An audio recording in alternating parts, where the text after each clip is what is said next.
생명공학 혁명의 주인공에서 좌초된 황우석. 1. 2005년 한국발로 세계를 놀라게 한 것은 황우석 박사의 인간배아 복제를 둘러싸고 벌어지고 있는 논문 조작 사건이다. 당시 파문이 커진 것은 황우석 박사가 논문 게재용 사진을 보다 선명하게 만들기 위해 연구원으로 하여금 실험 사진을 가필토록 했는데 이것이 꼬리에 꼬리를 물어 원천 기술이 없는데도 불구하고 이를 포장했다는 것이다. 사실 많은 연구원들이 연구 결과 자체에 큰 문제가 없다면 보다 선명한 사진 효과 등을 위해 실험 사진 등을 다소 교정한다는 것은 충분히 이해되는 실정이다. 사실 모든 과학기술 분야 연구 자체가 성공과 실패를 전제로 하므로 황 박사의 연구가 소문처럼 성공치 못했다고 하더라도 문제가 될 일은 아니다. 과학 분야에서 실패한 연구도 크게 인정하는 것은 그들의 실패를 거울 삼아 후배들이 똑같은 오류를 범하지 않게 만들어주기 때문이다. 그러나 황 박사는 자신이 이룬 연구 자체의 결과를 그대로 발표하지 않고 자신의 업적을 과시하기 위해 연구하지 않은 것을 실제로 연구한 것처럼 확대 포장했다는 것이다. 이 사건으로 황 박사의 사이언스에 게재되었던 논문이 취소되었고 서울대학교 교수직에서 파면되었으며 보건복지부로부터 연구 승인이 취소되었다. 또한 2008년 8월 치료 목적의 체세포의 기식 기술을 이용한 인간배아 줄기세포주 수립에 관한 연구도 불허되었다. 한국인이 세기의 논문 조작 사건의 주인공으로 등장하는 어이없는 일까지 벌어지자 김수환 추기경은 부끄러워 얼굴을 들 수 없다고 눈물까지 흘렸다. 그러나 황 박사에 대한 시각은 양분되어 그를 과학계에서 매장시켜야 한다는 측과 황 박사가 발표한 논문이 가필되었지만 그가 개발한 기술 자체는 중요하므로 그가 주장한 맞춤형 체세포 복제의 원천 기술은 계속되어야 한다는 후원자들로 나뉘었다. 그런데 그의 사건이 확대된 이후 체세포 연구는 비약적으로 발전하여 줄기세포를 이용한 치료는 획기적으로 발달되고 있다. 심지어 2020년에 노벨화학상을 받은 크리스퍼 유전자 가위는 인간의 질병 유전자를 변형시켜 정상 유전자로 바꿔치기에 성공하였는데 이는 황우석 박사의 논지와도 연계된다. 황 박사의 논문 사건은 과학의 맹점까지 들추어낸 예로 좋은 귀감이 되었다는 평가도 받았었지만 논문 가필 사건만 일어나지 않았다면 단 몇 년 내에 노벨상을 받았을 것으로 추정되므로 황 박사의 추락은 한국인으로 볼 때 큰 아쉬움을 준다.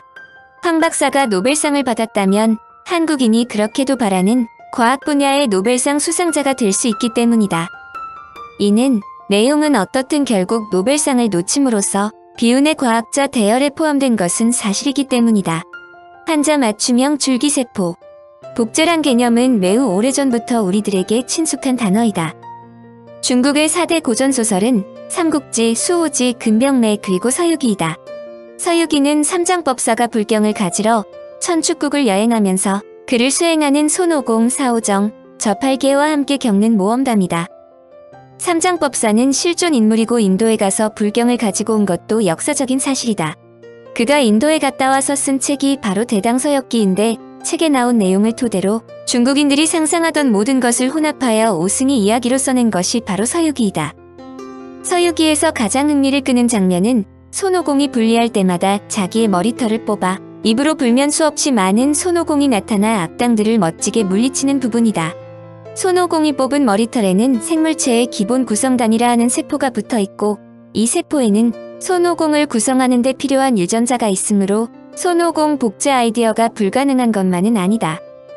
그 비밀이 바로 체세포 복제이다. 사실상 복제라는 단어가 현대인들에게 크게 주목받기 시작한 것은 마이클 크라이튼의 소설 쥐라기 공원이다. 쥐라기 공원은 멸종된 공룡을 DNA 합성을 통해 만들어냈다가 자신들의 피조물인 그 공룡들에 의해 파멸되는 인간들의 이야기를 다룬 작품이다. 줄거리는 다음과 같다. 코스타리카의 누블라 섬에 6,500만 년 전에 멸종한 공룡들의 공원이 만들어진다. 유전공학자들은 호박 화석에서 찾아낸 쥐라기 시대의 모기로부터 추출한 공룡의 피에서 DNA를 분석, 새끼 공룡을 부화시키는 데 성공한다. 야생 그대로의 중생대를 재현하기 위해서 초식 공룡뿐만 아니라 인간에게 해를 끼치는 육식 공룡들도 만들었다. 이들 공룡들은 자체 생식이 불가능한 암컷들 뿐이었으며 공원에서 주는 사료를 먹지 않으면 한 달 안에 죽도록 설계되어 있었다. 그러나 공룡들을 완벽하게 통제하는 통제실의 주컴퓨터가 작동하지 않자 모든 것은 순식간에 혼란에 빠지고 결국 쥐라기 공원은 파멸을 맞는다. 스티븐 스필버그 감독이 마이클 크라이튼의 소설을 원작으로 만든 영화 쥬라기 공원이 흥행에 성공하자 6,500만 년 전에 멸종한 공룡을 복제할 수 있다는 아이디어는 사람들로 하여금 복제에 관심을 갖게 하였다. 그러나 현대의 과학기술이 총결집되었다는 인간 복제는 한국의 옹고집전에 보다 적나라하게 나온다. 황해도 옹진골 옹당촌이라는 묘한 곳에 옹고집이라는 사람이 살고 있었는데 성격이 고약해서 매사에 고집을 부리는 것은 물론 인색하여 80노모가 냉방에 병들어 있어도 돌보지 않았다.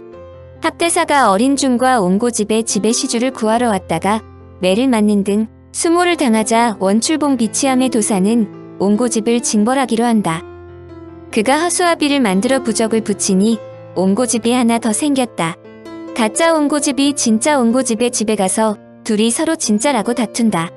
옹고집의 아내와 자식이 나섰으나 누가 진짜 옹고집인지를 판별하지 못해 관가에 고소를 하지만 가짜 옹고집이 승리한다.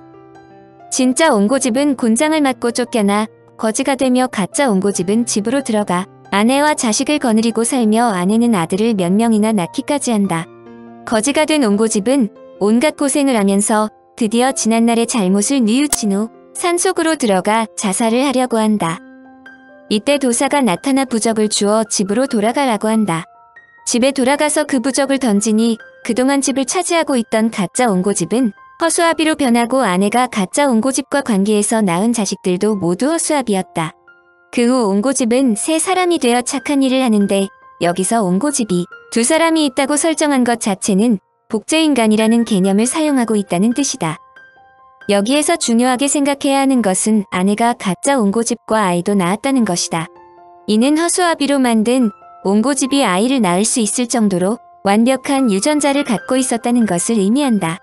한마디로 허수아비를 완벽한 인간으로 만들 수 있는 능력을 갖고 있었다는 뜻으로 마술이라야 가능한 불가능한 영역으로 인식되었다. 우리나라의 고전 중에서 SF 요소를 두루 갖춘 것은 시대를 앞서갔던 조선왕조의 풍우나 교산 허균이 지은 한글 소설 홍길동전이다. 국문학사의 길이 빛나는 허균의 홍길동전은 몇 가지 기록과 특징을 지니고 있다. 첫째, 최초의 한글 소설이라는 점이다. 둘째, 조선왕조의 병폐의 하나였던 서울 문제를 소재로 삼은 최초의 사회소설이었다. 셋째, 주인공 홍길동이 의적이라는 점에서 반골소설이다. 넷째, 홍길동이 조선왕조실록에도 나오는 실존 인물이라는 점에서 실명소설이다. 다섯째, 주인공을 전설적인 민중의 영웅으로 만든 영웅소설이다. 여섯째, 홍길동이 갖가지 도수를 부리는 SF소설이기도 하다. 현대문으로 풀이한 홍길동전에는 그의 능력과 지략에 대해 다음과 같이 적고 있다. 다소 길지만 상식이 통하지 않는다는 조선에서도 인간 복제에 대해 정확하게 이해하고 있다는 내용으로 요점을 설명하면 다음과 같다. 길동이 육도 삼략과 천문지리를 공부하는 것을 알게 된 아버지 홍판서의 근심은 더해가는데 초라는 특제라는 자객을 시켜 길동을 죽이려고 하지만 실패한다. 길동은 자신이 더 이상 부모와 함께 할 수 없다는 것을 알고 집을 떠난 길동은 정처 없이 떠돌다가 도둑의 소굴로 찾아들어 두목이 된다. 수천 명 도둑의 우두머리가 된 그는 무리를 활빈당이라 하고 온갖 찌모와 도술과 둔갑술을 써서 합천의 인사와 함경도 가명을 터는 것을 시작으로 조선 팔도를 휩쓸며 탐과 놀이를 징치하고 의롭지 못한 재물을 빼앗아 가난한 사람들을 구제하는 등 이적 활동을 벌인다. 길동은 어느 날 부하들을 모아놓고 이렇게 말한다. 이제 우리가 합천 해인사에 가서 재물을 탈취하고 또 함경 가명에 가서 전곡을 도적질해 소문이 파다하게 날터이고 내 이름을 써서 가명에 붙였으니 오르지 않아 잡히기 쉬울 것이라. 너희들은 나의 재주를 보라.